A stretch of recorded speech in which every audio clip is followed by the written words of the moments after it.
So, what problem statement did you work on?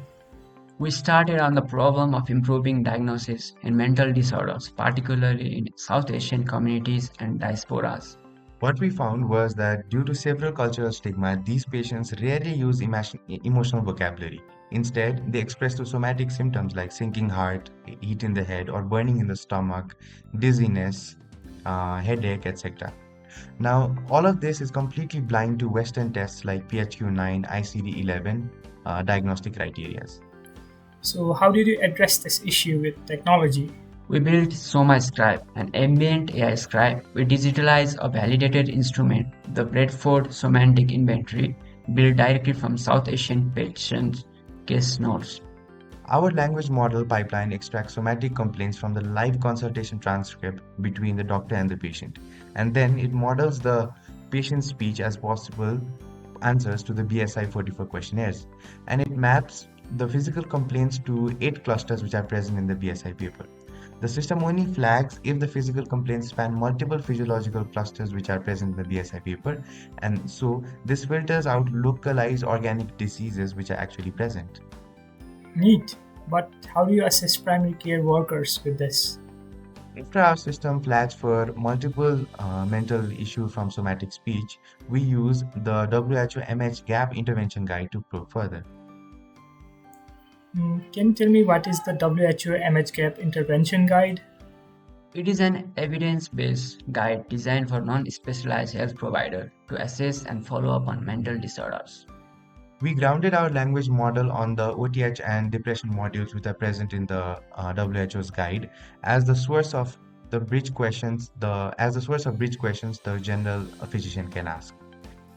Impressive, but tell me how will your system integrate in real-world practice? We architectured SomaScribe for seamless integration using SmartOne FHIR, the industry standard for electronic health records. Once deployed, it is designed to launch natively inside whatever system the general physician already uses, which means zero new workflows and absolutely no extra inputs. Surely you have had limitations on your systems. What are they? The dataset, real South Asian consultation transcripts with clinical labels do not exist publicly. We demonstrate on synthesized data, and we are honest about that. Evaluation against real clinical data is necessary next step. What about liability? You're processing sensitive clinical conversations. We do not diagnose. It just flags a pattern and suggests follow-up question. The patient never sees the alert. The general practitioner decides everything. In production, all of the inference runs on self-hosted models, which means that no sensitive data is passed to external providers. Well then, let's see the demonstration of a system.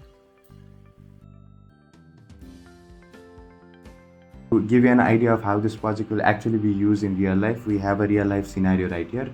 Here my friend will be acting as the doctor and I will be acting as a patient, and we will show you how our system will work. So this interface will be given to the doctor where he can write the patient's name, and then you can start recording the conversation between him and the patient.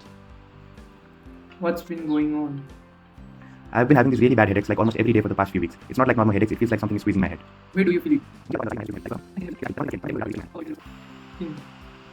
So after the processing is completed, we get this dashboard where the doctor can look at the Bradford Somatic Inventory, which are different symptoms that are present in that inventory, and based on that he can decide whether or not to move forward. For example, here now based on the WHO's guidelines, a question is already present there to suggest the doctor what next to ask to move towards the direction of depression or anxiety.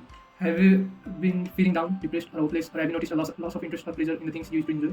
Honestly, I've just not been feeling that great. Things I used to look forward to, even just watching a series in the evening or meeting friends, I just can't be bothered anymore. It's like the motivation isn't there. Now, after each suggested follow-up, we can the doctor can actually look at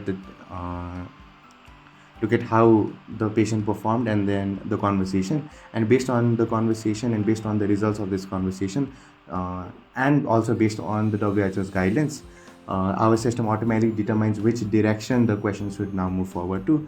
As you can see, the next suggested follow-up is already there, which the doctor can ask. So this was our entire demo for you. Obviously, this can go a lot longer, and we can go to a direction of either depression or not depression, or does this require a specialist or not, which obviously is decided by the general physician, but is recommended by our system. After the entire process is complete, we can also see a summary of what just happened.